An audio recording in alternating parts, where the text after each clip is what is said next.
He was just a struggling mechanic, trying to make it through another brutal winter until he heard faint cries echoing through the blizzard and discovered two small figures huddled behind his workshop, nearly frozen to death. That moment changed everything. What happened next? No one could have predicted. Not the mysterious woman who would arrive days later in tears, not the shocking family secret that would unravel, and certainly not the convoy of black luxury vehicles that would roll into their small mountain town, bringing with them a truth so extraordinary it would transform not just 3 lives, but an entire community. This is a story about courage, unexpected family, and the kind of miracle that happens when one person's kindness creates ripples that reach farther than anyone could imagine. Before we jump back in, tell us where you're tuning in from. And if this story touches you, make sure you're subscribed, because tomorrow I've saved something extra special for you. The wind howled through the gaps in the old garage doors like a wounded animal, carrying with it the bitter promise of another harsh January night in Cedar Falls. Thomas Wright pulled his worn flannel shirt tighter around his shoulders as he worked beneath the hood of a rusted pickup truck, the only light coming from a flickering, fluorescent bulb that had been threatening to give out for weeks. At 38, Thomas had the weathered hands of a man who'd been fixing things his entire adult life, first in his father's shop, then in his own small garage that barely kept the lights on. His dark hair, streaked with premature gray, stuck out at odd angles from running his hands through it countless times throughout the day.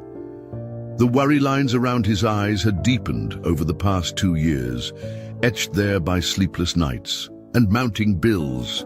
The garage, Wright's Auto Repair, sat on the outskirts of Cedar Falls, a mountain town of barely 3,000 souls, nestled in a valley between snow-capped peaks. It wasn't much to look at, a corrugated metal building with faded paint and a gravel lot dotted with the skeletal remains of vehicles that their owners had long since abandoned.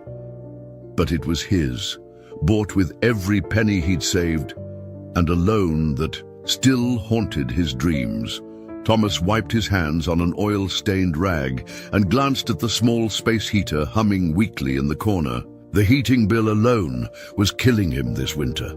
The temperature had dropped to 15 below zero for the past week, and the old building leaked heat like a sieve. He'd already had to choose between keeping the garage warm and keeping his small apartment above it livable. The garage won. He couldn't work on cars with frozen fingers. His daughter Sarah, 16 and stubborn as her mother had been, was upstairs doing homework at the kitchen table, probably wearing 3 sweaters, because he couldn't afford to heat both spaces properly. She never complained, not once, but Thomas saw how she pulled her sleeves down to cover her hands when she wrote, how she wore thick socks to bed, how she'd taken to drinking endless cups of hot tea just to stay warm. The truck he was working on belonged to Mrs. Patterson, an elderly widow who paid him in casseroles and promises that she'd settle up when her social security check came in. Thomas didn't have the heart to turn her away, even though his own bank account showed a balance that made his stomach clench with anxiety. The mortgage payment was due in 12 days, and he was still short by nearly $800. He'd already called every customer who owed him money, had taken on side jobs, shoveling driveways and fixing broken furnaces, had even swallowed his pride and applied for a second job at the lumber mill on the other side of town. But winter in Cedar Falls was unforgiving to small businesses. People held onto their money, made do with repairs they'd normally pay professionals to handle, and put off anything that wasn't absolutely essential. Thomas straightened up, his back, protesting after hours bent over engines. Through the grimy window, he could see snow falling in thick, heavy flakes, the kind that promised to dump another 6 inches by morning. The weather report had been calling for a massive storm system to move through the area, bringing with it the kind of cold that made pipes burst and cars refused to start. He was just about to call it a night when he heard it, a sound that didn't belong to the winter wind or the settling of old metal. A voice, high-pitched and desperate, cutting through the storm like a knife. Thomas froze, listening. There it was again, fainter this time but unmistakably human. Someone was outside in this weather. He grabbed his heavy coat from the hook by the door and stepped out into the blizzard. The wind hit him like a physical blow, driving snow into his face and making his eyes water. The voice seemed to be coming from behind the garage, near the pile of old tires and scrap metal he'd been meaning to haul away for months. "Hello?" he called out, his voice nearly lost in the howling wind. "Is someone there?" The response was immediate, a crying sound, desperate and afraid. Thomas fumbled for the flashlight on his keychain and followed the sound, his boots crunching through snow that was already ankle-deep. What he found made his heart stop. Two small figures were huddled together behind an old oil drum, pressed against the back wall of his garage. Even in the dim light of his flashlight, he could see they were boys, maybe 5 or 6 years old, wearing nothing but thin jackets and sneakers that were completely inadequate for the weather. Their lips were blue, their small bodies shaking violently, and their dark hair was crusted with ice. "Oh my God," Thomas breathed, immediately shrugging out of his coat. Hey, it's okay. I'm here to help."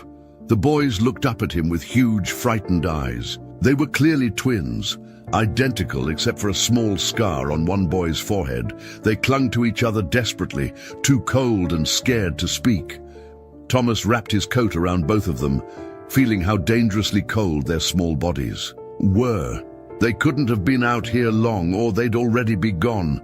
But even a few minutes in this weather could be fatal for anyone, let alone 2 little boys. "Can you walk?" he asked gently. "We need to get you inside right now." One of the boys, the one without the scar, nodded weakly. Thomas scooped them both up, one in each arm, and half ran back to the garage. His heart was pounding not just from exertion, but from the terrifying realization of what could have happened if he hadn't heard them. Inside the garage, he quickly moved them closer to the space heater and began rubbing their hands and feet, trying to restore circulation. Their fingers were white with cold, their breathing shallow and rapid. "What are your names?" Thomas asked as he worked. "Where are your parents?" The boy with the scar looked up at him with solemn eyes that seemed far too old for his face. "I'm Noah," he whispered through chattering teeth. "This is Owen. We got lost." "Lost from where?" Thomas asked, continuing to warm their hands. "Where do you live?" Owen, the smaller twin, began to cry again. "We don't know," he said. "Mama told us to run. She said to run and don't stop and don't look back." Thomas felt a chill that had nothing to do with the weather. These boys hadn't simply wandered away from their home. They'd been running from something. "Okay," he said softly, reaching for an old blanket from the corner. "Okay, you're safe now. Let's get you warmed up, and then we'll figure out what to do." As he wrapped the blanket around the shivering twins, Thomas had no idea that this moment, this simple act of human kindness, would set in motion events that would challenge everything he thought he knew about family, sacrifice, and the extraordinary lengths people would go to protect the ones they loved. The storm outside continued to rage, but inside the small garage, 3 lives were about to become intertwined in ways none of them could have imagined. Thomas had seen frostbite before, working on cars in mountain winters taught you to recognize the warning signs. But seeing it on 2 little boys who couldn't be older than 5 made his stomach drop like a stone. Their fingers were waxy white at the tips, and when he gently pressed on their fingernails, the blood return was dangerously slow. "We need to get you to a hospital," he said, reaching for his phone. But as he dialed, Owen grabbed his wrist with a grip surprisingly strong for such a small hand. "No," the boy whispered urgently. "Mama said no hospitals. She said they would find us." Thomas paused, his finger hovering over the call button. "Who would find you?" Noah, the twin with the scar, looked at his brother with a warning expression that seemed far too mature for a 5-year-old. "We're not supposed to tell," he said quietly. The mechanic knelt down to their eye level, his voice gentle but firm. "Boys, you could lose your fingers if we don't get you medical attention. Can you tell me anything about why your mama said no hospitals?" Owen's lower lip trembled. "The bad men were coming. Mama was crying, and she said we had to run far away and hide until she could come get us." "What bad men?" Thomas asked. But both boys just shook their heads, clearly too frightened to say more. Thomas made a decision that would change everything. Instead of calling 911, he called his friend Dr. Ashley Green, who ran a small clinic on Main Street. Ashley had grown up in Cedar Falls, understood the mountain people's distrust of big institutions, and had a reputation for discretion. Preparing and narrating this story took us a lot of time, so if you are enjoying it, subscribe to our channel. It means a lot to us. Now back to the story. Ashley, it's Thomas Wright. I need a huge favor, and I need you to ask no questions. 20 minutes later, Dr. Green was knocking on the garage door, her medical bag in hand and snow coating her dark hair. She was a woman in her early 40s who'd returned to Cedar Falls after finishing her residency in Denver, choosing small-town medicine over the lucrative city practices her classmates had pursued. "Thomas, what in the world?" she began, then stopped short when she saw the twins huddled under blankets near the space heater. "I found them outside about an hour ago," Thomas explained quickly. "They're hypothermic, possibly frostbitten, and they're scared of hospitals. I didn't know who else to call." Dr. Green immediately went into professional mode, kneeling beside the boys and introducing herself in a warm, non-threatening voice. She examined their hands and feet with practiced efficiency, all while chatting with them about their favorite in colors and whether they liked snow. "You're very lucky," she told Thomas quietly as she worked. "Another hour out there and we'd be looking at amputations, if not worse." She turned back to the boys. "Noah and Owen, right? I'm going to give you some medicine to help warm you up from the inside, and then we're going to wrap your hands and feet in special blankets." As she treated them, Thomas called upstairs to his daughter. "Sarah, can you come down here for a minute?" Sarah appeared at the top of the stairs that led to their apartment, her homework in hand. At 16, she had her mother's warm brown eyes and her father's stubborn chin. When she saw the scene below, her expression immediately shifted to concern. "Dad, what's going on?" "Sarah, meet Noah and Owen. They got caught in the storm. Can you go make some hot chocolate? The real kind, with the marshmallows." Sarah didn't ask questions. She'd inherited her father's instinct to help first and worry about details later. Within minutes, she was back with 2 steaming mugs and a plate of cookies, settling cross-legged on the garage floor to talk with the boys, while Dr. Green finished her examination. "Their core temperature is back up," Dr. Green reported to Thomas. "The frostbite is superficial, painful, but no permanent damage. But Thomas, these boys haven't just been out in the cold for an hour. Look at their clothes, their general condition. They've been living rough for days, maybe longer." Thomas studied the twins more carefully. Now that they were warming up and relaxing slightly, he could see what the doctor meant. Their clothes were dirty and worn, their hair unwashed, and there was a hollow look around their eyes that spoke of hunger and exhaustion that went beyond one cold night. "Boys," he said gently, "when did you last eat a real meal?" The twins exchanged that same cautious look. "Yesterday," Noah said uncertainly. "We found some crackers in a gas station." "A gas station?" Dr. Green raised her eyebrows. "How far have you two been walking?" "Mama drove us to the big road," Owen said, apparently deciding these adults were safe enough to trust with some information. "Then the car stopped working, and she said we had to walk. She said to follow the road until we found a safe place." Thomas felt his heart clench. These boys had been walking along mountain roads in January, probably for miles, until they'd somehow ended up behind his garage. The fact that they'd survived was nothing short of miraculous. "Dr. Green," he said quietly, "what do I need to do for them tonight?" She packed up her medical bag, her expression thoughtful. "Medically? Keep them warm, keep fluids in them, watch for signs of infection in the frostbite. But Thomas, you need to call social services. These boys need—" "No." Both twins spoke at once, their voices sharp with panic.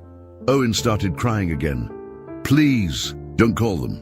Mama said the social people would separate us. She said they'd put us in different houses and we'd never see each other again." Thomas looked at Dr. Green, then at Sarah, who was gently rubbing Owen's back. His daughter met his eyes and gave the slightest nod, the same expression she'd worn when she'd asked if they could keep the stray cat that had shown up last spring. "One night," Thomas said finally. "Dr. Green, can you give me one night to figure this out? To maybe find their mother?" Dr. Green hesitated, clearly torn between her medical obligations and her understanding of the situation. "Thomas, if anyone finds out I didn't report this—" "No one will find out. You came here as a friend, helping another friend. That's all." She studied his face for a long moment, then sighed. "One night. But if you don't make progress finding their family by tomorrow, we have to involve the authorities. It's not just about the law. These boys need stability, proper care, a system that can help them." After Dr. Green left, Thomas found himself looking at two small boys who were now warm, fed, and cautiously exploring his garage with the curiosity natural to their age. Sarah had found some of her old books and was reading to them, her voice soft and soothing. Thomas Wright had always been a man who fixed things, engines, heaters, broken appliances. But as he watched Noah and Owen slowly beginning to trust that they were safe, he realized he was facing the biggest repair job of his life. These boys weren't just lost. They were running from something that had scared them and their mother enough to risk everything in a mountain winter. Whatever they were running from, Thomas had a sinking feeling it was going to come looking for them. And when it did, he was going to have to decide how far he was willing to go to protect two little boys who had already stolen his heart. Thomas barely slept that night. He'd made a makeshift bed on the garage floor using old blankets and sleeping bags, positioning himself between the twins and the door. Every sound, the wind rattling the building, snow sliding off the roof, the old furnace kicking on, had him instantly alert, listening for anything that didn't belong. The boys had finally fallen asleep around midnight, exhausted from their ordeal. They slept curled together like puppies, Owen's arm thrown protectively over Noah's shoulder, even in unconsciousness. Thomas had sat watching them, trying to piece together their story and figure out what he should do come morning. Around 4 a.m., Owen woke up crying from what was clearly a nightmare. "The car," he whimpered. "The car with the dark windows. They were following us." Thomas gently shook Noah awake and moved both boys upstairs to the kitchen, away from the cold garage. Sarah appeared in her pajamas, drawn by the sound of crying, and without a word began making hot chocolate while Thomas comforted the frightened twins. "Can you tell me about the car?" Thomas asked softly, wrapping a blanket around Owen's shoulders.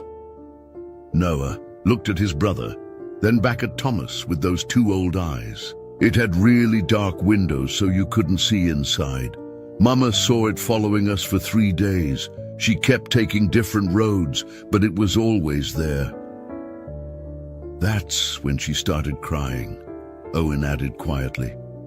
"She kept looking in the mirror and crying." Sarah set down mugs of hot chocolate and sat across from the boys. "What kind of car was it? Big, small?" "Big," Noah said immediately. "Black and shiny, like the cars important people ride in on TV." Thomas felt ice settle in his stomach. A high-end vehicle with tinted windows, following a woman and 2 small boys for days across mountain roads. This wasn't some custody dispute or family drama. This was something much more serious. "Boys," he said carefully, "what's your mama's name?" Her full name. The twins exchanged that cautious look again. Finally, Noah whispered, Elizabeth Thompson. But she said if anyone asked, we should say we don't remember. Thomas excused himself and went to his computer in the corner of the kitchen. A quick search for Elizabeth Thompson missing brought up nothing recent in Colorado.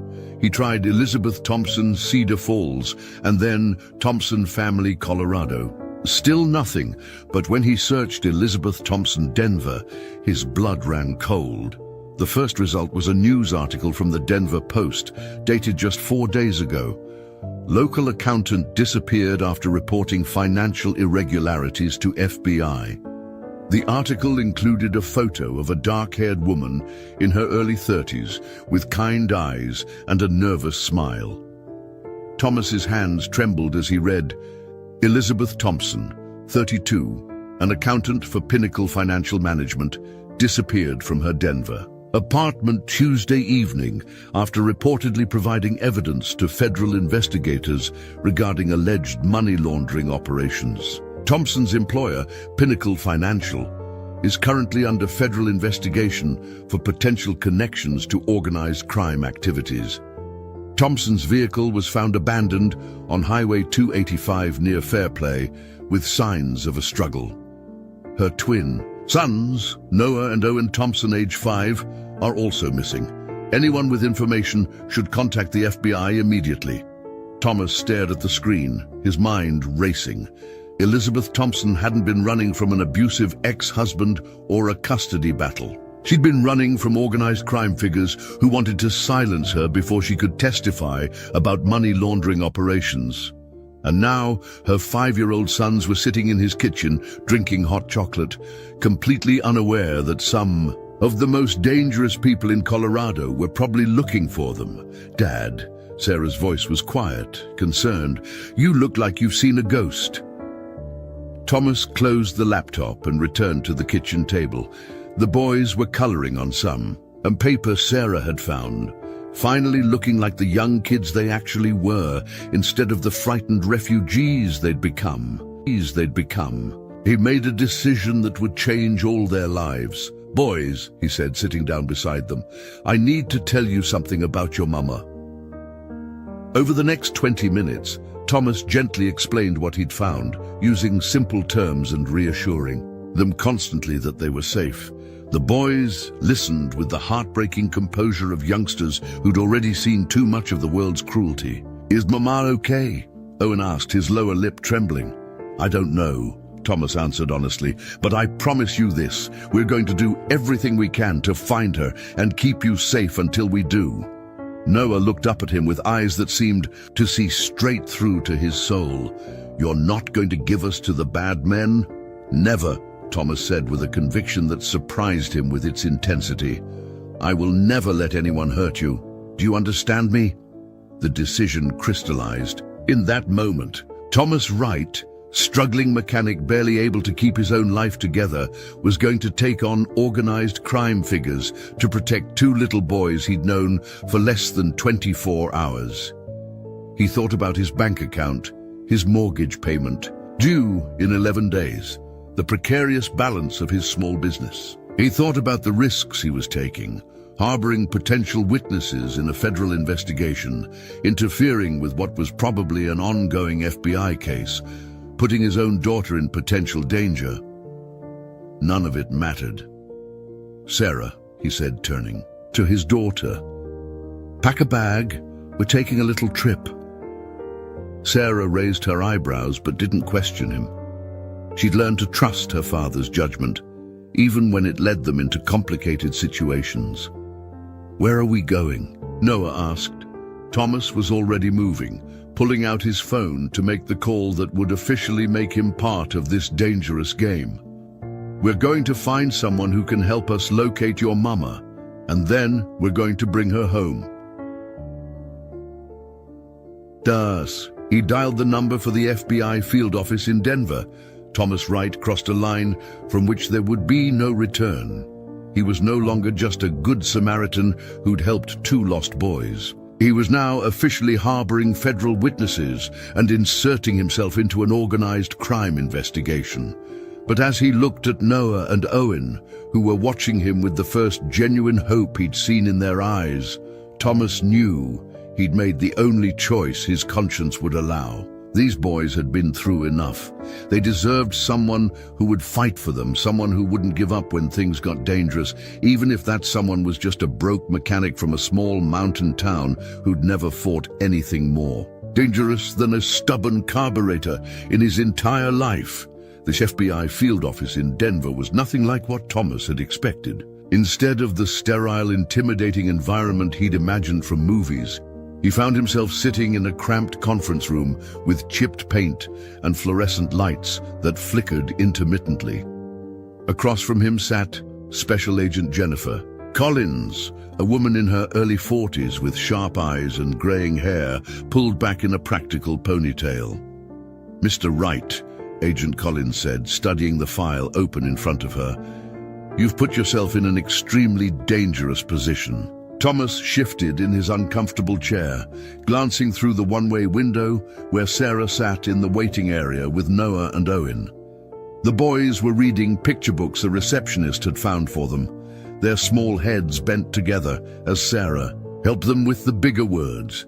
"I couldn't just turn them over to social services," Thomas said. They were terrified, and after what I found online about their mother, Elizabeth Thompson, Agent Collins interrupted, is more than just an accountant who stumbled onto financial irregularities.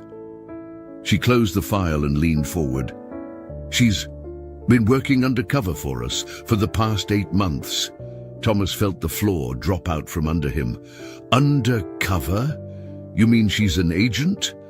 "No, she's exactly who she appears to be, a single mother and forensic accountant. But when she first brought evidence of money laundering to our attention, we asked her to continue gathering information from the inside." Agent Collins's expression was grim. "We had no idea how deep this went, or how dangerous it would become." For her, "What do you mean?" Agent Collins opened another file, this one thick with photographs and documents. Pinnacle Financial Management isn't just laundering money for local drug operations. They're part of an international network that handles finances for some very serious players. Arms dealers, human traffickers, people who don't hesitate to eliminate threats. Thomas stared at the photos she showed him. Expensive cars, private jets, men in expensive suits who somehow managed to look menacing even in corporate headshots. And Elizabeth was gathering evidence on all of this? "She was supposed to be pulling back," Agent Collins said quietly. 2 weeks ago, we told her the operation was getting too hot, that she needed to extract herself and the boys immediately. But she said she was close to cracking their main server, getting access to international accounts that would bring down the entire network.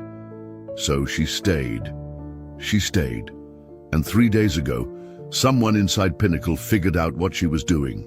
Agent Collins pulled out a photograph that made Thomas's blood run cold. It showed Elizabeth's abandoned car, driver's side door hanging open, purse scattered on the ground, clear signs of a struggle.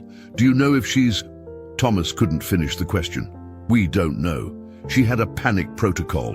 If she was compromised, she was supposed to send the boys to a safe house we'd established in Grand Junction. Instead, she apparently told them to run, and somehow they ended up walking along mountain highways in January." Thomas rubbed his face, trying to process everything. "Why didn't she follow the protocol?" Agent Collins was quiet for a long moment. "Because someone leaked the safe house location. We found evidence that at least one person in our Denver office has been feeding information to Pinnacle's security team." The implications hit Thomas like a physical blow. "You have a mole." "We have a mole, which means Elizabeth was right not to trust our extraction plan, and it means those boys are safer with you in Cedar Falls than they would be in federal custody right now." Thomas looked through the window again at Noah and Owen, who were now drawing pictures with crayons Sarah had found somewhere. They looked so normal, so innocent. It was impossible to believe they were at the center of an international criminal conspiracy. "What do you need from me?" Thomas asked. Agent Collins studied him carefully. "Are you prepared for what this might mean? These people don't just threaten, they follow through, and they have resources you can't imagine." Thomas thought about his garage, his mortgage payment, his quiet life in Cedar Falls. Then he thought about Owen's nightmares and Noah's 2 serious eyes. "I'm prepared. Then I need you to go back to Cedar Falls and act normal. Keep the boys safe, but don't change your routine dramatically. We're going to put surveillance on your place, but it has to be subtle. If Pinnacle's people realize we're protecting you, they'll know the boys are there." "What about finding Elizabeth?" Agent Collins's expression softened slightly. "We're doing everything we can. But Mr. Wright, you need to understand. The boys may be the only witnesses to whatever Elizabeth discovered. If something has happened to her, they might be the key to bringing down an organization that's responsible for dozens of deaths." Thomas felt the weight of that responsibility settle on his shoulders. They're 5 years old. They don't know anything about financial crimes. No, but Elizabeth was smart. If she found something big enough to risk her life for, she would have found a way to preserve it. Maybe something she gave to the boys, maybe something she taught them, maybe even something she hid that only they would know about. As they prepared to leave, Agent Collins handed Thomas a business card with her direct number. "Call me if anything unusual happens. Anything. Strange cars, unfamiliar faces, people asking questions about new kids in town. These people are very good at what they do." The drive back to Cedar Falls was quiet. Sarah sat in the passenger seat, occasionally glancing back at the boys who had fallen asleep in their car seats, borrowed from the FBI office. Thomas's mind raced with everything Agent Collins had told him. "Dad," Sarah said quietly, "are we really going to be able to keep them safe?" Thomas gripped the steering wheel tighter. "I don't know, sweetheart, but I know we're going to try." As they crested the hill that led down into Cedar Falls, Thomas saw his small town with new eyes. The narrow main street, the scattered houses, the mountains that surrounded them like protective walls. It all looked different now. This wasn't just his home anymore. It was a fortress he'd have to defend. Back at the garage, as he tucked the exhausted twins into the makeshift beds he'd prepared upstairs, Owen grabbed his hand. "Mr. Thomas," the little boy whispered. "Mama said if anything happened to her, we should remember the song." Thomas knelt beside the bed. "What song?" Noah sat up, rubbing his eyes. "The counting song. She made us practice it every night." "Can you sing it for me?" In small, sweet voices, the twins began to sing what sounded like a simple nursery rhyme about counting stars and following numbers. But as Thomas listened, something nagged at him. The numbers didn't follow a normal pattern, and some of the words seemed strangely specific. As the boys drifted off to sleep, Thomas realized that Elizabeth Thompson might have been even smarter than Agent Collins knew. She hadn't just gathered evidence against Pinnacle Financial. She taught it to her sons in the form of a lullaby. Thomas spent the next morning researching everything he could find about Elizabeth Thompson, while the boys played quietly with Sarah in the apartment above the garage. What he discovered painted a picture of a woman whose life had been shaped by tragedy long before she'd stumbled into the world of organized crime. Elizabeth had grown up in foster care after her parents died in a car accident when she was 12. She'd aged out of the system at 18, with nothing but determination and a talent for numbers. Working her way through college as a night janitor, she'd earned degrees in both accounting and computer science, graduating summa cum laude despite having no family support. The twins' father had been killed in Afghanistan when they were barely a year old, not in combat, but in a convoy accident that left Elizabeth a widow at 27 with 2 babies and no life insurance. She'd moved to Denver for better job opportunities and had been struggling to make ends meet when Pinnacle Financial offered her a position with a salary that seemed too good to be true. It probably was. Thomas was still reading when Sarah came. Downstairs, her expression troubled. "Dad, you need to hear this song again. Really listen to it." She led him upstairs, where Noah and Owen were building a fort out of couch cushions. "Boys," Sarah said gently, "can you sing that counting song? And for my dad again, the one your mama taught you?" The twins looked at each other with that familiar, cautious expression. But after a moment, Noah nodded. They sat side by side and began to sing in their sweet, high voices. "Count the stars from 1 to 9. 7, 4, 2, 8 makes the line. Follow numbers, don't you see? 3, 1, 5, 9 sets you free. Account for mountains, account for streams. 6, 2, 7, 4 fulfills your dreams. Cayman wines and Swiss snow white. 8813 shines so bright." Thomas felt his blood turn to ice as the meaning became clear. These weren't random numbers. They were account numbers. Foreign bank account numbers. "Boys," he said carefully, trying to keep his voice casual, "did your mama teach you any other songs?" Owen nodded enthusiastically. "The name song, the one about all mama's friends." Noah began reciting what sounded like a simple rhyme about people, with funny names. But Thomas recognized immediately what it really was, a list of aliases and code names, probably belonging to Pinnacle's international contacts. "There's more," Sarah whispered, leading him back downstairs. "Show him, Owen." Owen reached into the small backpack they'd been carrying when Thomas found them, the only possession they'd managed to keep through their ordeal. From a hidden pocket, he pulled out what looked like a simple coloring book. But when Thomas examined it more closely, his hands began to shake. The coloring book was filled with seemingly innocent drawings, houses, cars, animals, but hidden within the pictures were notations in a code so subtle that anyone casually flipping through would see nothing but a young mother's attempts to entertain her sons. Except Thomas recognized some of the house numbers.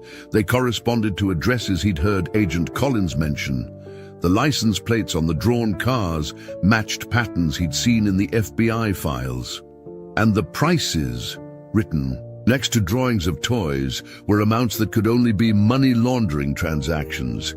Elizabeth Thompson hadn't just been gathering evidence. She'd been building a complete map of Pinnacle Financial's entire operation, and she'd hidden it in plain sight in her son's children's songs and coloring book. "My God," Thomas breathed. She was brilliant. Sarah looked over his shoulder at the innocent-looking drawings. "This is what those people are after, isn't it? Not just the boys, this information." Thomas nodded grimly. The evidence Elizabeth had compiled could bring down not just Pinnacle Financial, but an entire international network of criminals.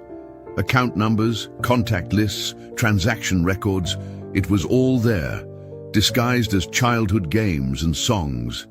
"Dad," Sarah said quietly, "if this is what I think it is, we're not just hiding two little boys. We're sitting on evidence that could put dozens of very dangerous people in prison for life." As if summoned by her words, Thomas's phone rang. Agent Collins's number appeared on the screen. "Mr. Wright," her voice was tense, "we have a problem. Someone's been asking questions about new residents in Cedar Falls. Our surveillance team spotted a black SUV with Colorado plates doing slow drives through your neighborhood this morning." Thomas's grip tightened on the phone. "How much time do we have?" "I don't know. They're being careful, probably doing reconnaissance before they make a move. But Mr. Wright, there's something else. We've been analyzing Elizabeth's computer at Pinnacle, and we think she discovered something bigger than just money laundering." "What do you mean?" "We believe Pinnacle wasn't just handling finances for criminal organizations. They were facilitating human trafficking operations, specifically targeting children from the foster care system. Elizabeth would have seen those records, would have known." Thomas felt sick.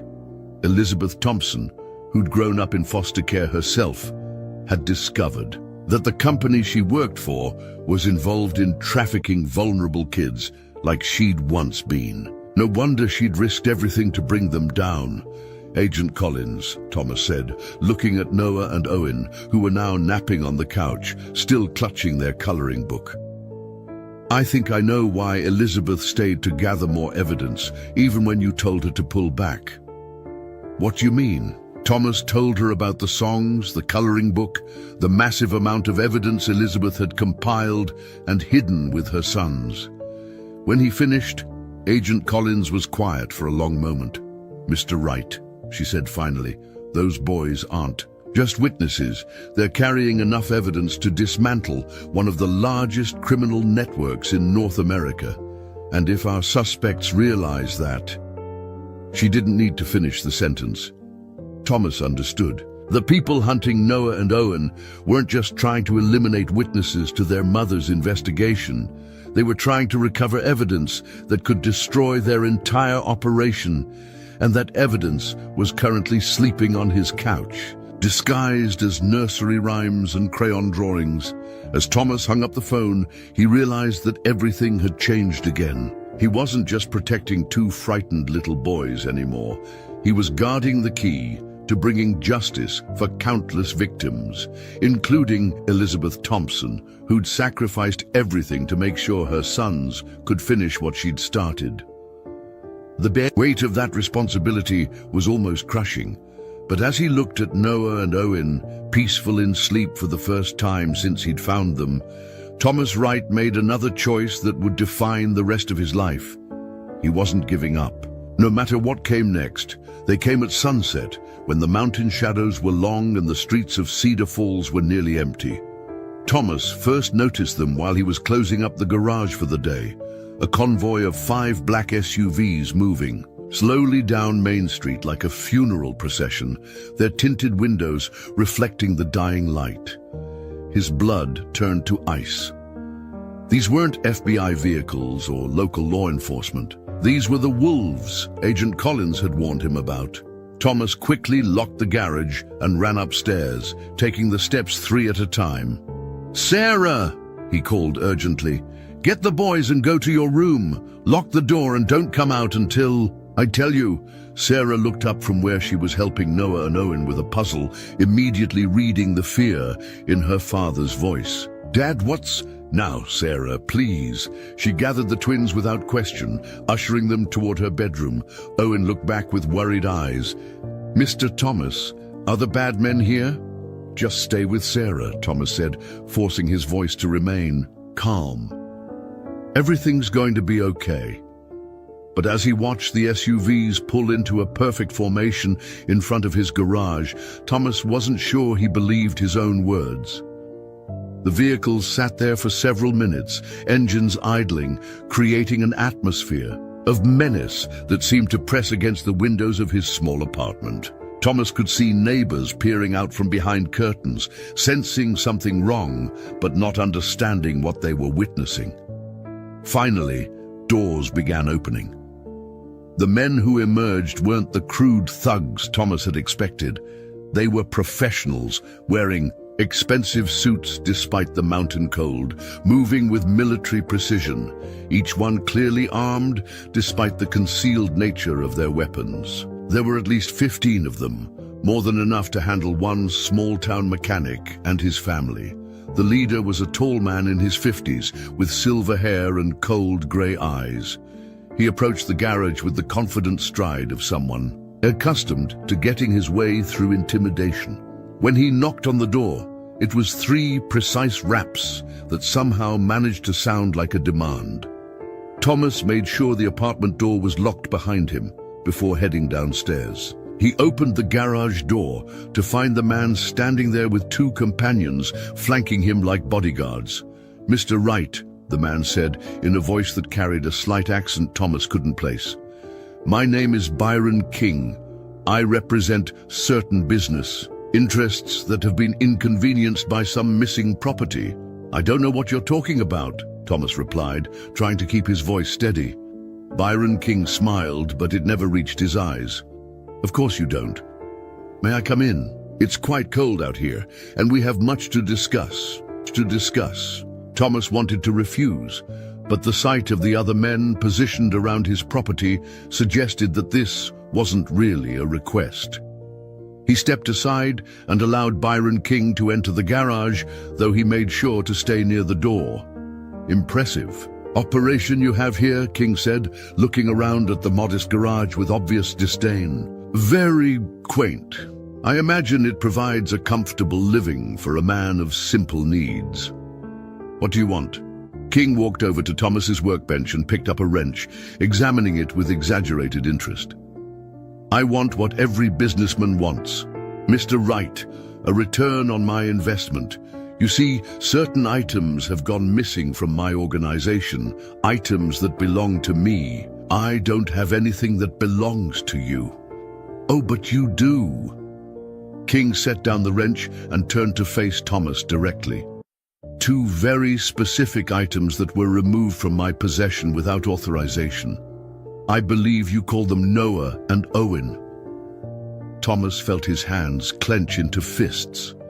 Those boys aren't property. They're human beings.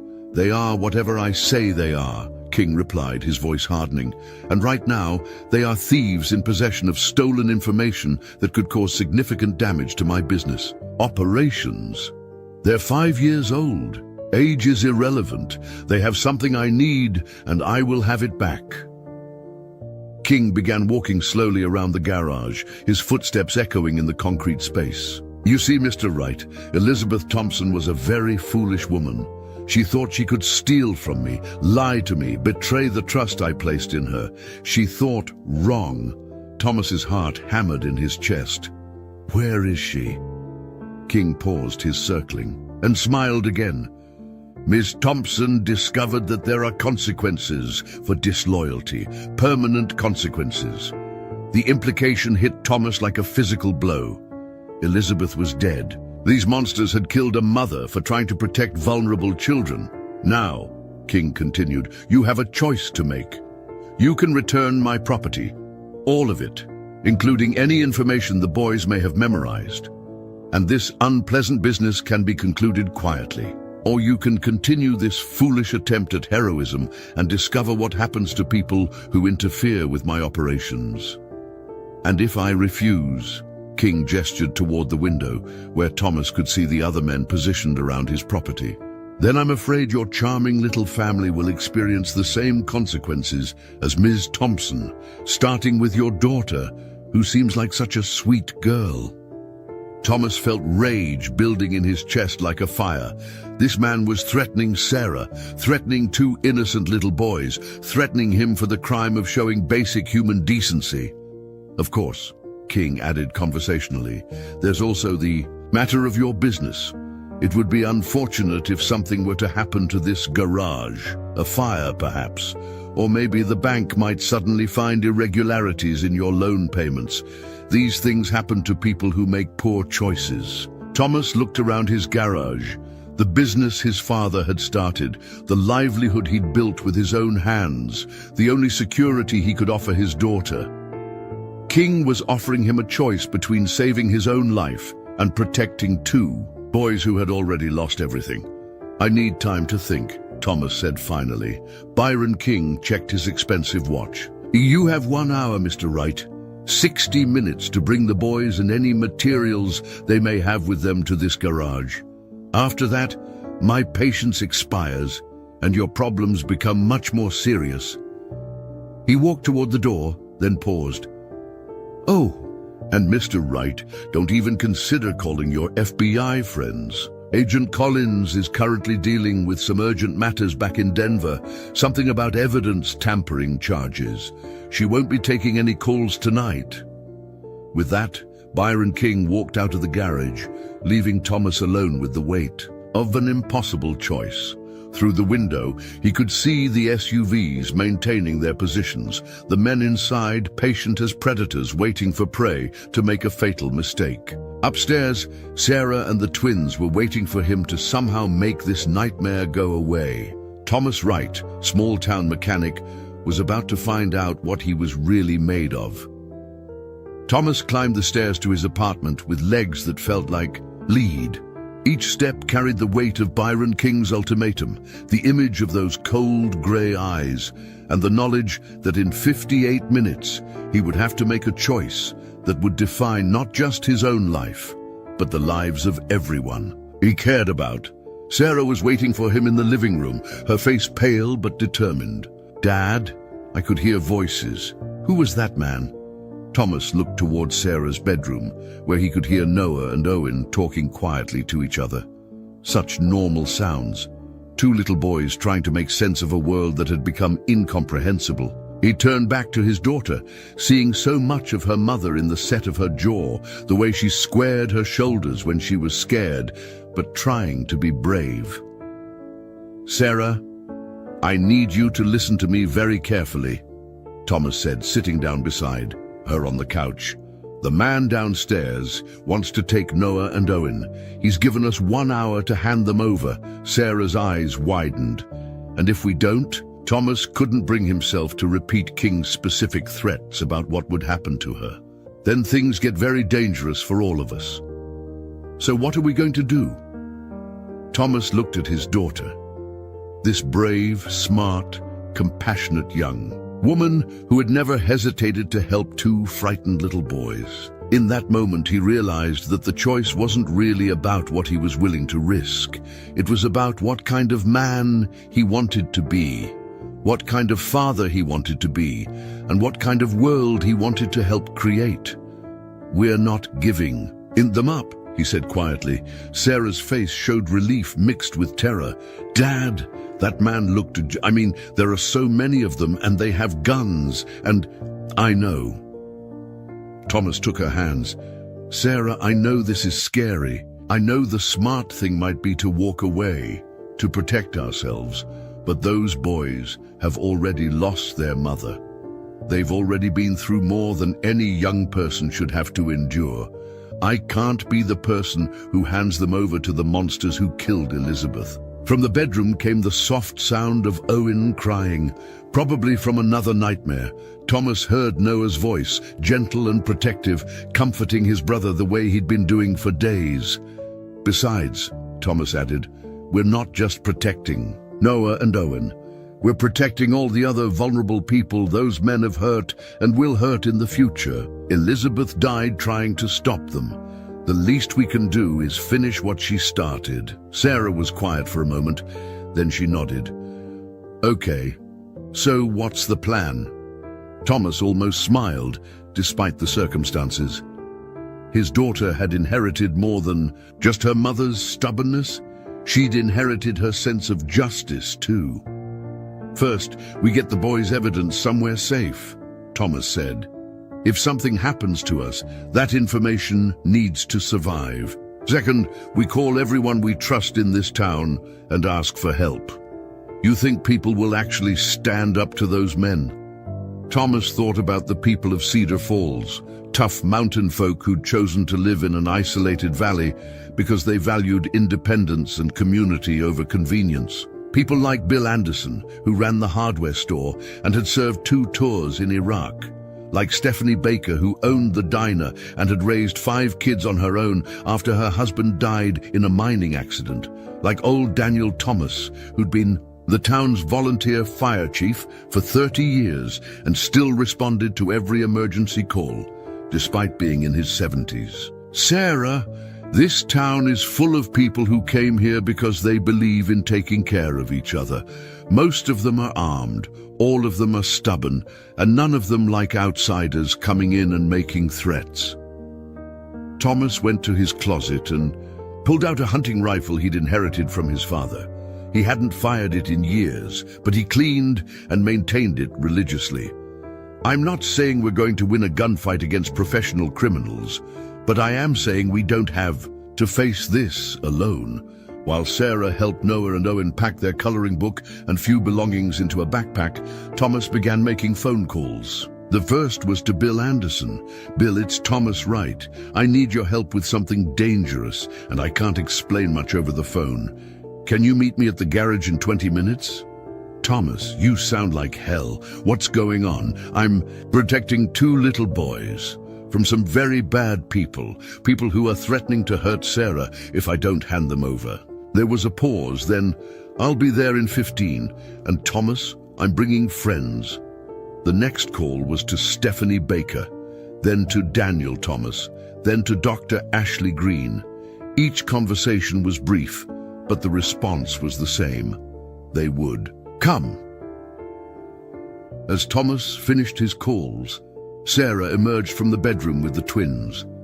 Noah was clutching his coloring book, while Owen held tight to a small stuffed bear that had somehow survived their ordeal. "Mr. Thomas," Noah said solemnly, "are the bad men going to take us away?" Thomas knelt down to their eye level. "Boys, do you remember what I promised you? That I would never let anyone hurt you?" Both boys nodded.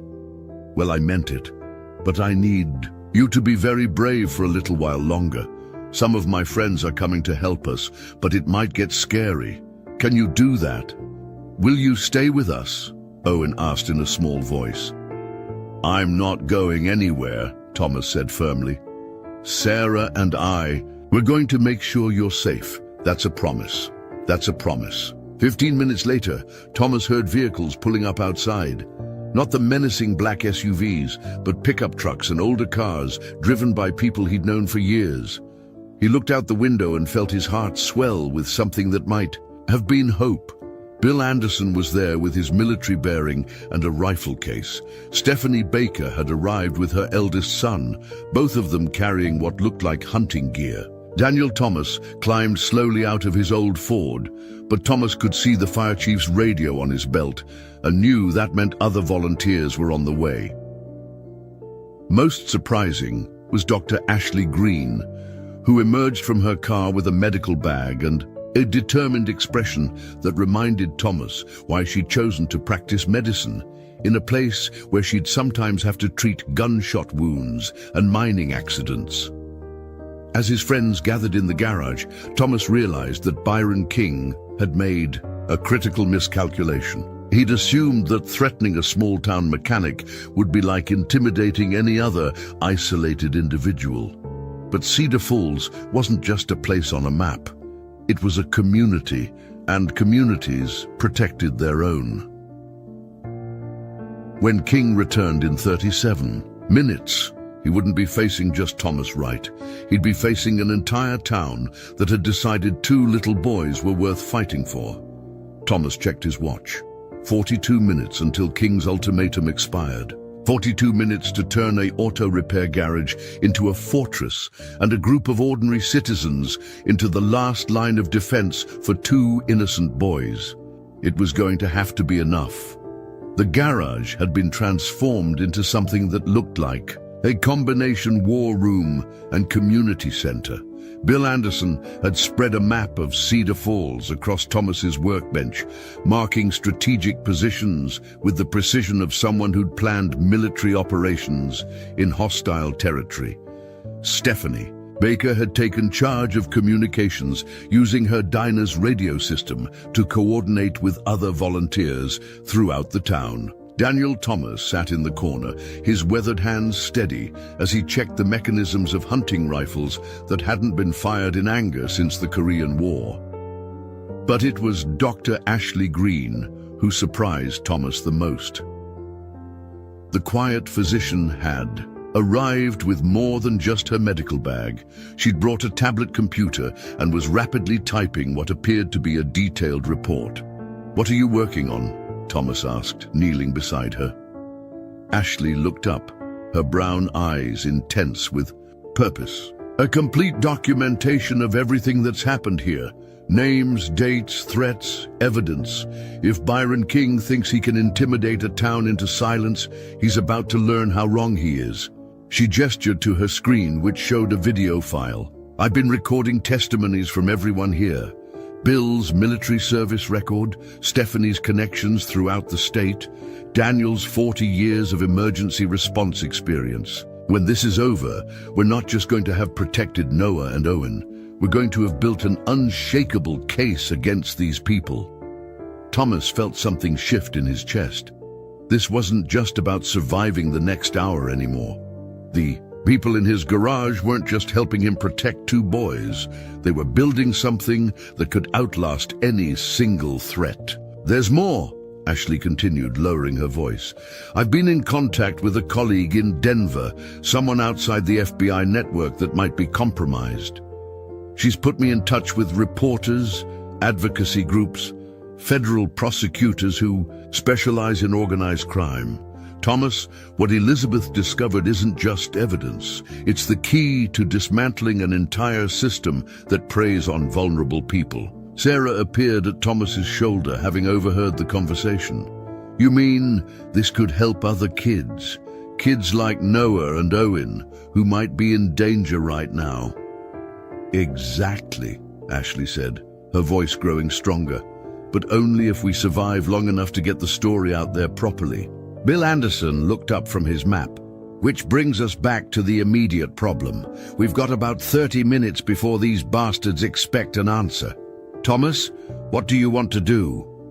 Thomas looked around the garage at the faces of his friends and neighbors.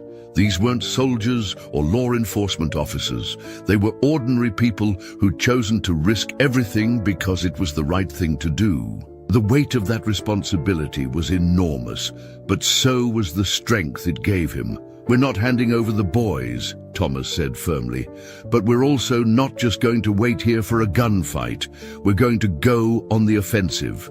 He moved to the workbench where Ashley had set up her laptop. "Dr. Green, how quickly can you upload everything we have to your contacts? The boys' songs, the coloring book evidence, documentation of the threats, all of it?" "Give me 15 minutes with a stable internet connection." Stephanie Baker raised her hand. "My diner has the best Wi-Fi in town, and it's got backup power. Plus, it's got sight lines in all directions. Anyone approaching has to cross open ground."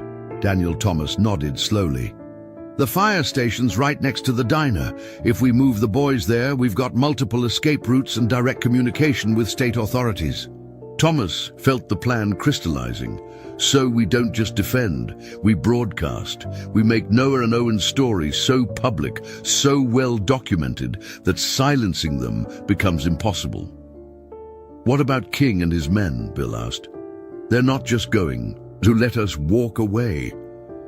Thomas thought about Byron King's cold confidence, his assumption that a small mountain town would fold under pressure. King is used to operating in the shadows, threatening people who are isolated and vulnerable. But what happens when you drag something that lives in darkness into the light? Ashley was already packing up her equipment. "We make him the story, instead of the boys. Every threat he's made, every connection to Pinnacle Financial, every link to the larger criminal network, it all goes public simultaneously." Sarah had been listening intently, and now she spoke up with an idea that made Thomas proud of how smart and brave his daughter had become. "Dad, what if we don't wait for King to come back here? What if we're already gone when his hour is up? And what if the whole town knows exactly what's happening?" The adults looked at her with new respect. Stephanie Baker smiled grimly. "Smart girl. King's expecting to intimidate an isolated family. Instead, he'll find an empty garage and a town full of witnesses who are ready to testify against him." But it was Daniel Thomas who provided the final piece of the puzzle. "I've been thinking about this all wrong," the old fire chief said slowly. "We're not trying to win a war against these people. We're trying to light a signal fire that's so bright, so impossible to ignore, that help comes running." Over the next 20 minutes, Cedar Falls mobilized with the efficiency of a community that had faced natural disasters and economic hardships together for generations. Stephanie coordinated with the mayor to ensure local law enforcement was prepared. Bill used his military contacts to reach federal agencies outside the potentially compromised FBI network. Daniel activated the volunteer fire department's emergency communication system, creating a network that stretched across 3 counties, and Ashley worked frantically to upload terabytes of evidence to secure servers, creating multiple copies that would be simultaneously released to news organizations, prosecutors, and advocacy groups if anything happened to them. Thomas found himself standing in the middle of controlled chaos, watching his small town transform itself into something unprecedented, a community that had decided to take on international organized crime, not with violence, but with transparency, courage, and an unshakable commitment to protecting the vulnerable. Noah and Owen sat quietly in the corner, still clutching their coloring book and stuffed bear, but their eyes had lost some of the haunted look that had torn at Thomas's heart. They were surrounded by adults who were clearly working to protect them, who spoke to them gently and treated them like the precious kids they were, rather than the valuable assets King saw them as. "Mr. Thomas," Owen said softly, tugging at his sleeve, "are all these people here because of us?" Thomas knelt down to the little boy's eye level. "They're here because they believe every young person deserves to be safe and loved, just like your mama believed." Noah looked up from his coloring book, his young face serious. "Mama always said that good people have to help each other, especially when bad people try to hurt someone." "Your mama was a very smart woman," Thomas said, "and she would be so proud of how brave you boys have been." As the minutes ticked down to King's deadline, Thomas realized that something extraordinary had happened in his small garage. They hadn't just planned a defense, they'd created a movement. They hadn't just protected two boys, they'd built a community response that could serve as a model for standing up to predators everywhere. When Byron King returned, expecting to find a frightened mechanic ready to surrender, he would instead discover that he'd picked a fight with something much more dangerous than an individual family. He'd picked a fight with a community that had decided to care more about justice than safety, more about protecting innocence than preserving their own comfort. And in doing so, Thomas Wright and the people of Cedar Falls were about to prove that sometimes ordinary people could accomplish extraordinary things simply by refusing to look the other way when evil demanded their silence. The countdown continued, but Thomas no longer felt like he was racing toward a confrontation. He felt like he was building towards something that would outlast any single threat. A proof that communities could still come together to protect the vulnerable and stand up for what was right. Whatever happened in the next few minutes, they had already won something important. The diner had never looked more like a fortress and a sanctuary at the same time. Stephanie Baker had cleared out all the customers and locked the doors, but left the lights on and the coffee brewing, making it clear that Cedar Falls wasn't hiding from Byron King's threats, just reorganizing to meet them on their own terms. Thomas sat at a corner booth with Noah and Owen, watching Ashley work at her laptop with the intense focus of a surgeon performing a life-saving operation. Her fingers flew across the keyboard as she uploaded the final pieces of evidence to secure servers around the country. Every few seconds, her phone buzzed with confirmations from news organizations, federal prosecutors, and advocacy groups. "Last upload complete," she announced, looking up with exhausted relief. Noah and Owen's evidence is now in the hands of investigative journalists in 5 states, federal prosecutors in 3 districts, and the International Criminal Court in The Hague. Sarah, who had been helping coordinate communications from the diner's radio setup, turned from her station. "Dad, Bill says King's SUVs are moving. They're heading toward the garage." Thomas checked his watch. King's 1-hour deadline had passed 15 minutes ago. The criminal leader was probably expecting to find a terrified mechanic ready to hand over 2 frightened boys. Instead, he would find an empty building and a town that had documented every threat he'd made. But as Thomas looked around the diner at the faces of his friends and neighbors, he realized something had changed in the past hour that went far beyond their strategic preparations. These people weren't just helping him anymore. They were family now, bound together by shared risk and shared purpose. Ashley closed her laptop and moved to sit across from Thomas. For the first time since this crisis began, she looked like she might actually allow herself to believe they were going to survive this. "Thomas," she said quietly. "I need to tell you something about why I came back to Cedar Falls." Thomas had wondered about that. Ashley had graduated medical school with honors, done her residency at one of the most prestigious hospitals in Denver. She could have gone anywhere, made 10 times the money she earned in their small mountain clinic. "I grew up in foster care." "And too," Ashley said, glancing toward Noah and Owen, who were coloring quietly in another booth under Sarah's watchful eye. "Not here, down in Colorado Springs. But I aged out of the system at 18 with nothing but a scholarship and a determination to help kids who'd been through what I had." Thomas felt something shift in his understanding of the woman sitting across from him. "That's why you didn't hesitate to help tonight. When I saw those boys, when I heard their story," Ashley's voice caught slightly, "I saw myself 20 years ago, scared, alone, dependent on strangers for basic kindness." She looked directly at Thomas. "Do you know what saved me? One person who decided I was worth fighting for. My high school guidance counselor, Mrs. Rodriguez. She didn't just help me fill out college applications. She invited me to family dinners, helped me buy clothes for interviews, drove me to campus when I couldn't afford a bus ticket." Thomas reached across the table and took her hand.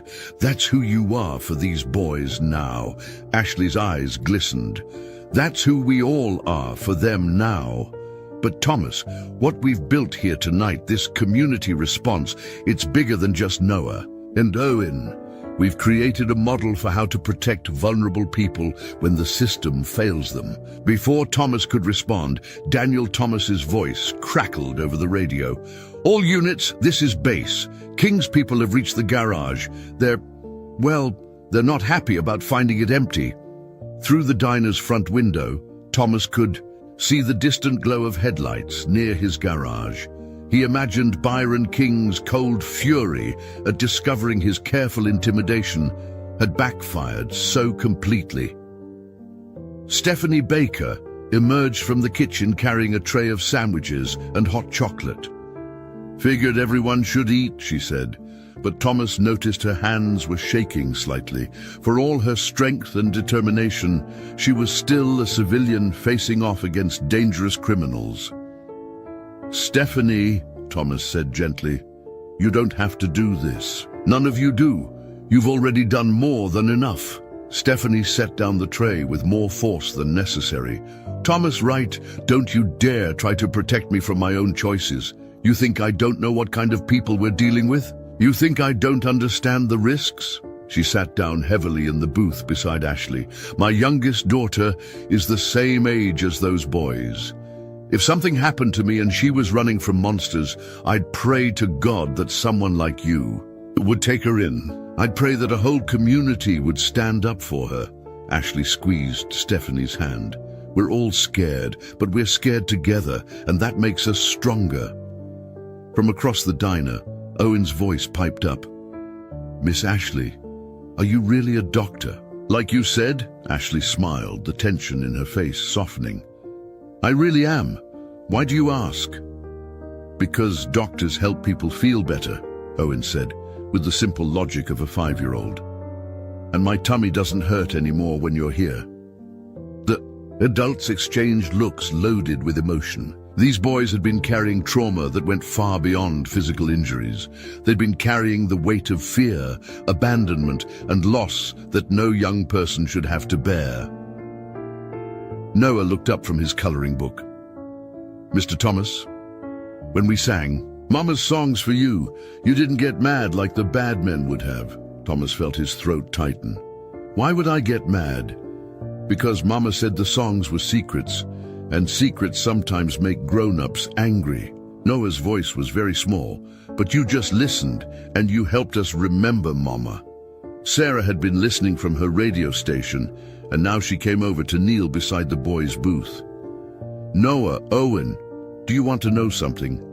My mama went away when I was little too, not like your mama. She chose to leave. But my dad never got angry when I talked about her or missed her." She looked at Thomas with eyes full of love and gratitude. He taught me that the people who really care about you want you to remember the people you love, even when it hurts.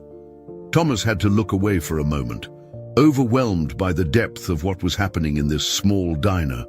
They weren't just protecting Noah and Owen from external threats. They were helping them heal from internal wounds that ran bone deep. Bill Anderson's voice came over the radio, breaking the emotional moment. "Base, this is Perimeter 1. King's people are leaving the garage area. Looks like they're regrouping, probably trying to figure out where everyone went." Ashley immediately went back into strategic mode. "How long before they start checking? Obvious locations like the diner." "Not long," Daniel Thomas replied over the radio. "But we've got eyes on all approaches, and state police units are en route. Should be here within the hour." Thomas looked around the diner one more time, at Ashley's laptop full of evidence that would bring down an international criminal network, at Stephanie's determined face as she coordinated with emergency responders, at Sarah's gentle interaction with two traumatized boys, at the radio chatter that proved an entire community was watching over them. "Ashley," he said quietly, "regardless of what happens tonight, we need to keep this going, this network, this community response. We need to make it permanent." Ashley nodded, understanding immediately what he meant.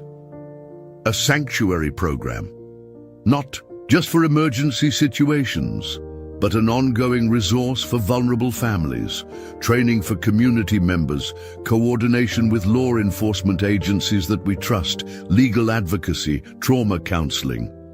Exactly. What if Cedar Falls became the place where people like Elizabeth could bring their families when traditional systems failed them? As if sensing the importance of the conversation happening around them, Noah and Owen had stopped coloring and were listening with the intense attention that came from their young lives, depending on the decisions adults made. "Would that mean other kids like us could come here?" Owen asked. Thomas knelt down beside their booth. "Would you like that?" Both boys nodded solemnly. "Mama always said we should help other people who are scared," Noah said. "Maybe we could teach them the songs that helped us remember her." In that moment, Thomas Wright realized that this crisis had transformed not just his own life, but the entire trajectory of his small mountain community. They weren't just surviving Byron King's threats. They were building something that would outlast any individual danger, something that would honor Elizabeth Thompson's sacrifice and ensure that her son's suffering had meaning. The bonds forged in this diner, under pressure that would have broken weaker connections, were going to last a lifetime. The state police arrived like a thunderstorm, breaking across the valley, 12 vehicles with sirens that echoed off the mountain walls, their red and blue lights painting the night in colors of justice finally. Arriving, Thomas watched through the diner's front window as the convoy surrounded Byron King's black SUVs in the parking lot of his garage, and for the first time in hours, he felt like he could actually breathe. But it was the unmarked sedan that pulled up in front of the diner that made Ashley grab his arm with excitement. "That's Agent Patricia Williams," she said, checking her phone as it buzzed with a text message. "The federal prosecutor I've been coordinating with. She's not FBI, she's from the Justice Department's Organized Crime Task Force." Agent Williams was a woman in her 50s with steel gray hair and the bearing of someone who'd spent decades taking down dangerous criminals. She entered the diner with 3 other federal agents, all of them carrying tablets and recording equipment that suggested this wasn't just a rescue operation. It was the final phase of a carefully planned investigation. "Mr. Wright," Agent Williams said, extending her hand, "Dr. Green has been keeping us informed of your situation. I want you to know that what you've accomplished here tonight, the evidence you've preserved, the community response you've organized, it's going to change everything." Thomas felt Sarah move to stand beside him, her hand finding his arm in a gesture of support that reminded him how much his daughter had grown through this crisis. "What do you mean?" Agent Williams gestured to Noah and Owen, who were watching the proceedings with wide eyes while staying close to Ashley. Those boys and the information their mother encoded in their songs and drawings. It's the key to dismantling the largest money laundering and human trafficking operation we've ever encountered. Pinnacle Financial was just the tip of the iceberg. She opened her tablet and showed them a map covered in red dots. Thanks to Elizabeth Thompson's evidence and the additional documentation Dr. Green compiled tonight, we've initiated simultaneous raids in 7 states and 3 countries. We're talking about hundreds of arrests, millions of dollars in seized assets, and most importantly, the rescue of dozens of trafficked individuals. Ashley leaned forward, her medical training making her focus on the human cost. The kids who were being trafficked, are they safe? They're being removed from dangerous situations as we speak, Agent Williams confirmed. And thanks to the sanctuary model you've developed here in Cedar Falls, we actually have a framework for providing them with community-based care instead of just throwing them into an overwhelmed foster system. Thomas felt something profound shift in his understanding of what they'd accomplished. You're saying this could be replicated in other communities? Mr. Wright, what happened here tonight is exactly what we've been trying to figure out for years. How to protect vulnerable people when traditional systems fail or become corrupted. The way your community came together, the speed and efficiency of your response, the integration of medical care, legal advocacy, and trauma-informed support. It's a model we want to help you export to other small towns across the country. From across the diner, Stephanie Baker called out, Agent Williams, what about the immediate threat? Byron King and his people? Agent Williams smiled grimly. Mr. King is currently being read his rights on charges of conspiracy, money laundering, human trafficking, kidnapping, and making terroristic threats. He'll never see the outside of a federal prison again. She paused, looking directly at Noah and Owen. Boys, you're safe now. The bad men can't hurt you anymore. Owen looked up at Thomas with trust that went bone deep. Does that mean we can stay with Mr. Thomas and Miss Sarah? Thomas felt his heart clench. He'd grown so attached to these boys that the thought of losing them now felt unbearable. But he was also a realist. He was a single father struggling to make ends meet, living in a small apartment above a garage. How could he possibly provide the kind of stability and resources that traumatized 5-year-olds needed? Agent Williams seemed to read his thoughts.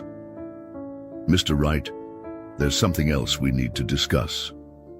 Elizabeth Thompson's will. Thomas blinked. Her will. Elizabeth was smarter than any of us realized. When she first contacted us 8 months ago, she worked with our legal team to establish a trust fund for her sons, using some of the evidence she'd gathered to freeze and seize assets from Pinnacle Financial's accounts. She also specified very clear instructions about their care if anything happened to her. Agent Williams pulled out a legal document.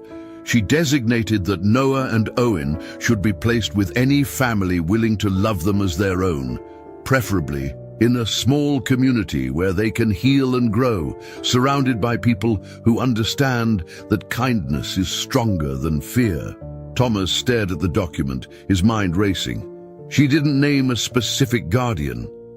She did name one preference, Agent Williams said with a slight smile. She wrote, if someone emerges during this crisis who risks their own safety to protect my sons, who sees them as precious youngsters rather than valuable assets, who brings together a community to stand up for what's right, that person has already proven they understand what being a parent truly means. The diner fell completely silent, except for the distant sounds of law enforcement vehicles and radio chatter from outside. Thomas looked at Noah and Owen, then at Sarah, then at Ashley, whose eyes were bright with tears. There's more, Agent Williams continued. The trust fund Elizabeth established, combined with assets we've recovered from Pinnacle Financial, amounts to approximately $2.8 million. It's specifically designated for the boys' care, education, and the establishment of a community-based sanctuary program in whatever town they call home. Sarah gasped. That's enough to fund the sanctuary program and pay for the boys' needs. More than enough, Agent Williams confirmed. But Elizabeth was very specific. The money can only be used if the boys are placed with a family that commits to making the sanctuary program a permanent part of their community. Thomas felt the weight of possibility and responsibility settling on his shoulders. He looked at Ashley, who was studying the legal documents with the focused attention she brought to everything important. Thomas, Ashley said quietly, Elizabeth essentially designed a way to ensure her sons would be raised in a community dedicated to protecting vulnerable kids. She turned her tragedy into a blueprint for preventing other tragedies. Before Thomas could respond, Noah appeared at his elbow, tugging on his shirt. Mr. Thomas, Miss Ashley, are you going to be our new mama and daddy? The question hung in the air like a prayer. Thomas looked at Ashley, seeing in her face the same combination of love, hope, and terror that he felt in his own heart. Boys, Ashley said gently, kneeling down to their eye level. Would you like that?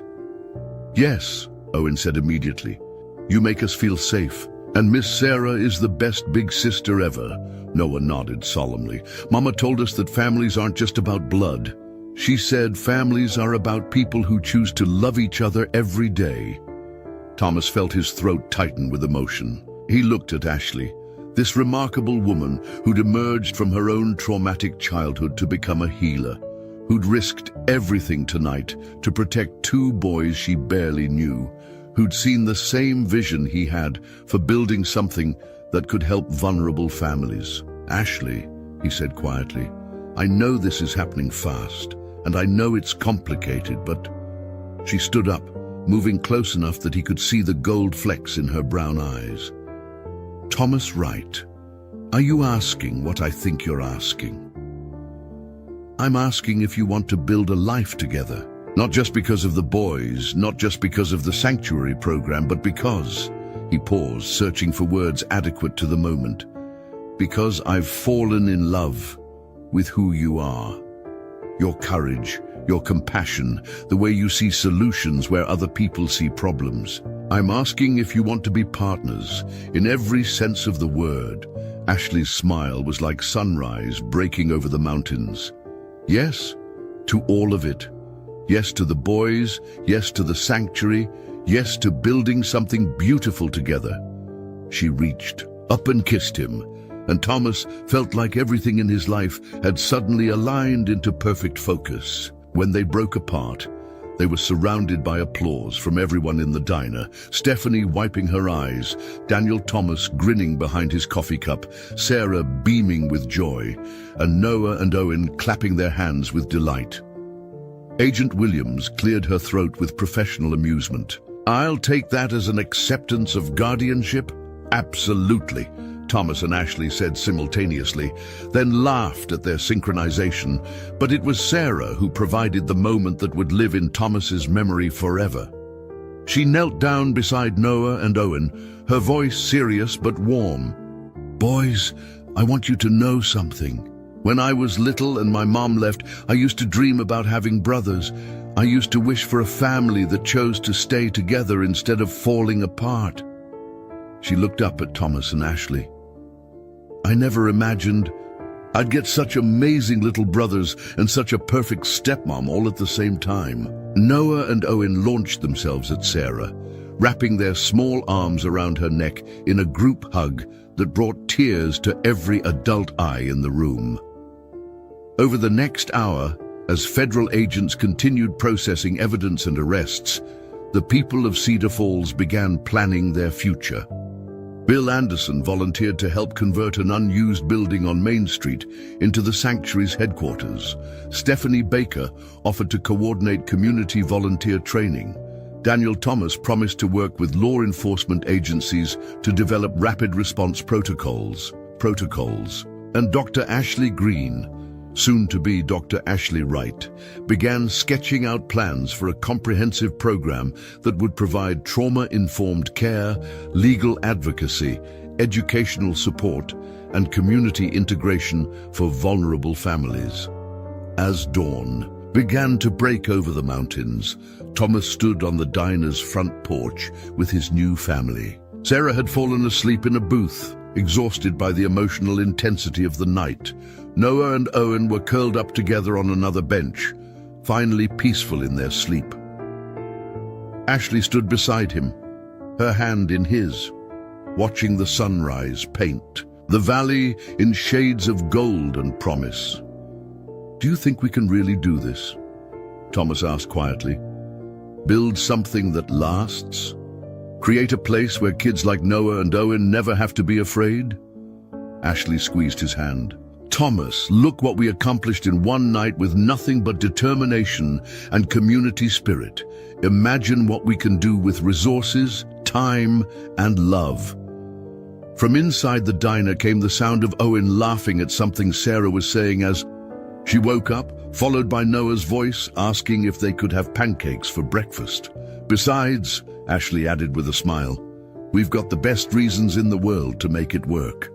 Thomas kissed her forehead, feeling like the luckiest man alive. 12 hours ago, he'd been a struggling mechanic facing financial ruin. Now he was part of a family, a community leader, and a guardian to 2 little boys who'd survived the unimaginable.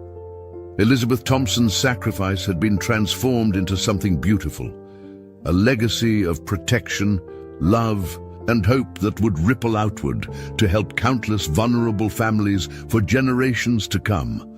And it all started with a simple choice to hear cries in a storm and refuse to walk away.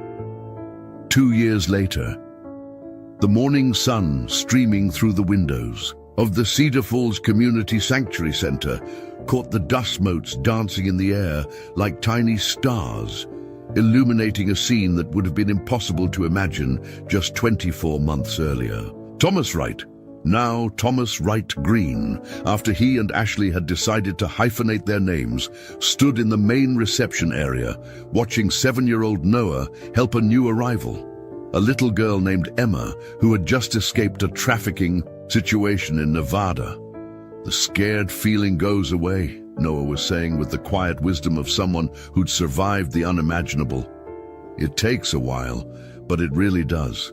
And Miss Ashley gives the best hugs, and Mr. Thomas makes pancakes shaped like dinosaurs." Thomas felt his heart swell as he watched his son, and Noah was truly his son now in every way that mattered, offering comfort to another frightened youngster with the natural empathy that came from understanding what it meant to be lost and then found. The Sanctuary Center occupied what had once been an abandoned hotel on the outskirts of Cedar Falls. With Elizabeth Thompson's trust fund and additional federal grants, they'd transformed the building into something unprecedented. A comprehensive care facility that provided everything from emergency housing to legal advocacy to trauma counseling, all within a community-based model that treated vulnerable families as whole human beings rather than bureaucratic problems to be processed. Ashley emerged from her office, her face lighting up as she saw Thomas. Even after 2 years of marriage, he still felt that flutter of amazement that this incredible woman had chosen to build a life with him. She'd gained about 15 pounds since their wedding, the good kind of weight that came from finally feeling safe enough to relax, and her smile came easier now, reaching all the way to her eyes. "How's our newest arrival settling in?" Ashley asked, nodding toward Emma, who was now coloring alongside Noah and Owen at one of the small tables scattered throughout the reception area. Better than expected, Noah's taken her under his wing. Ashley's expression grew soft. "He's going to make an amazing social worker someday. Both boys are. They have this gift for making traumatized kids feel understood." It was true. Noah and Owen had not only healed from their own trauma, they'd transformed it into a superpower for helping others. They'd been featured in a documentary about community-based care that had aired on national television, talking about their mother's courage and the family that had chosen to love them. The documentary had generated so much interest that they now had sanctuary programs based on the Cedar Falls model, operating in 43 communities across 12 states. "Speaking of the boys," Thomas said, "Owen wanted to show you something.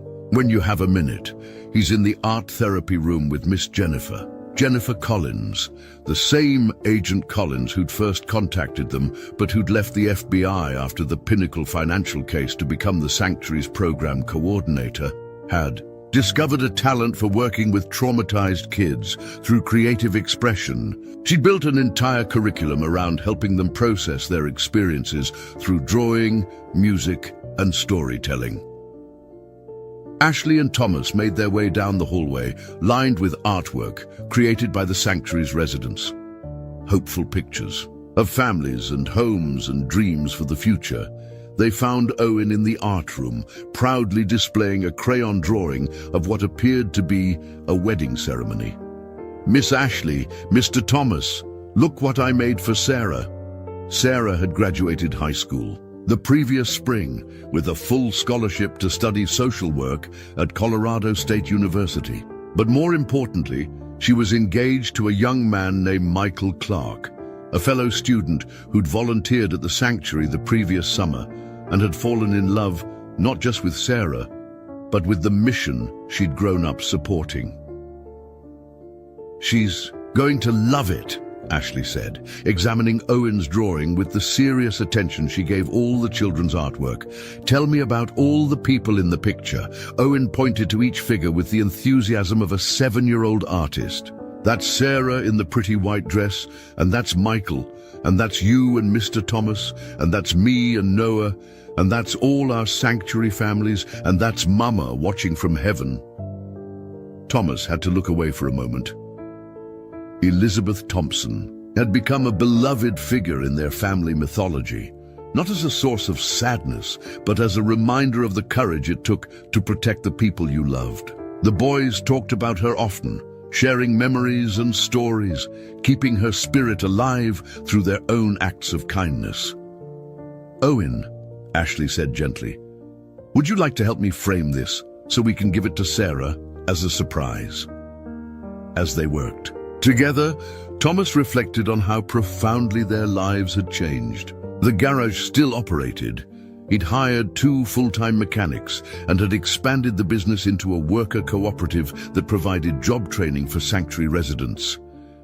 But his real work now was serving as the Sanctuary's community liaison, helping other towns develop their own programs and testifying before Congress about the effectiveness of community-based care for vulnerable populations.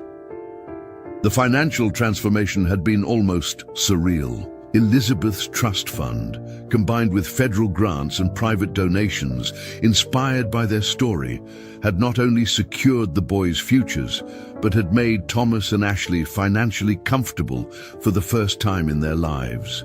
They'd bought a beautiful house on the edge of town, big enough for their growing family and close enough to the Sanctuary that they could walk to work. But the real transformation had been in Cedar Falls itself, the town that had once been slowly dying, losing young people to cities and struggling economically, had become a destination for people who wanted to be part of something meaningful. Property values had risen, new businesses had opened, and the population had grown by 30% as families moved to Cedar Falls, specifically to be part of the Sanctuary community. Bill Anderson had been elected mayor on a platform of community, care and economic justice. Stephanie Baker had expanded her diner into a catering business that provided job training for Sanctuary residents. Daniel Thomas had become the state's leading expert on rural emergency response systems. The ripple effects had reached far beyond their small mountain town. The Cedar Falls model had been studied by universities, replicated by non-profits, and cited in policy papers arguing for fundamental changes in how society approached child welfare and victim services. "Mr. Thomas." Noah appeared in the doorway, his face serious. "There's a lady here who wants to talk to you." She says she drove here from Oregon because she heard about our sanctuary. Thomas found the woman in the main reception area, middle-aged, wearing clothes that suggested she'd been driving for days, her eyes carrying the haunted look he'd learned to recognize in people who'd escaped dangerous situations. "Mr. Wright," she said, standing up quickly. "My name is Lauren Brown. I have my daughter with me. She's 8. We've been running from my ex-husband for 6 months. He's involved with some very dangerous people, and the police in our town, they're not helpful." Thomas felt the familiar tightness in his chest that came whenever he met someone whose story echoed Noah and Owen's experience. "You're safe here," he said simply. "Let's get you and your daughter settled, and then we can figure out next steps." Over the next hour, Ashley conducted her initial assessment while Thomas coordinated with Jennifer Collins to prepare emergency housing. Lauren's story was heartbreakingly familiar. A mother who'd discovered her husband's criminal activities tried to report them and found herself targeted for elimination along with her daughter. But this time, the response was immediate and comprehensive. Within 2 hours, Lauren and her daughter were in secure housing with access to legal advocates, trauma counselors, and a community of people who understood exactly what they'd been through. The contrast with Noah and Owen's desperate flight through mountain snow couldn't have been starker. That evening, Thomas and Ashley sat on the porch of their home, watching Noah and Owen play in the backyard with their dog, a golden retriever named Elizabeth that they'd adopted on the first anniversary of coming to Cedar Falls. The mountains rose around them like protective walls, and the lights of the town twinkled in the gathering dusk. "Do you ever think about that night?" Ashley asked quietly. "About how different everything could have been if you'd made different choices?" Thomas considered the question. "Sometimes, but mostly I think about how many lives we've been able to touch because I heard 2 little boys crying in a storm. The numbers were staggering when he really considered them. The Cedar Falls Sanctuary alone had served over 300 families in 2 years.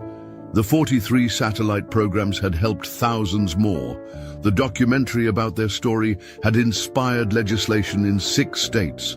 Federal funding for community-based victim services had increased by 400%, largely due to the evidence their program had provided about its effectiveness. "Elizabeth would be so proud," Ashley said, reaching for Thomas's hand, "not just of how Noah and Owen have thrived, but of what her sacrifice made possible." From the backyard came the sound of the boys' laughter as they played with the dog. Normal sounds, happy sounds, the kind of carefreeness that had seemed impossible during those first terrifying days. "Mr. Thomas, Miss Ashley," Owen called out. "Come see what Noah taught Elizabeth to do." They found Noah patiently working with the dog, who was learning to balance a treat on her nose. "Just like Mama used to do with us," he explained. She said, "Patience and practice can teach anyone anything." Thomas knelt down beside his sons, and they were his sons, officially adopted and legally sealed with all the love and protection he could provide. "Your mama was very wise." "She still is," Owen said matter-of-factly. "She talks to us sometimes when we're helping other kids.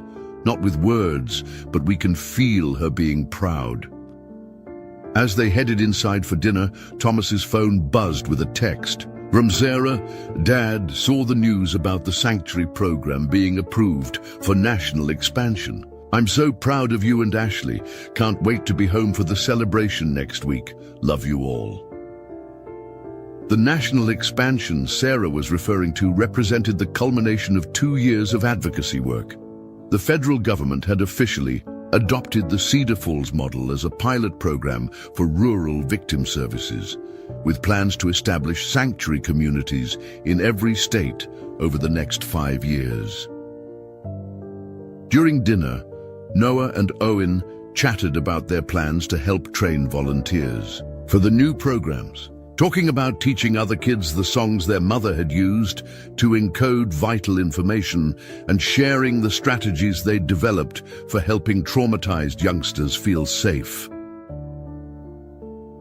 After the boys were in bed, Thomas and Ashley sat in their living room surrounded by photos that told the story of their transformed lives. Their wedding picture, the boys' adoption ceremony, Sarah's high school graduation, group photos from sanctuary celebrations, awards and recognitions from organizations they'd never imagined knowing. But the photo that meant the most to Thomas was a simple snapshot Jennifer had taken during their first month of operation.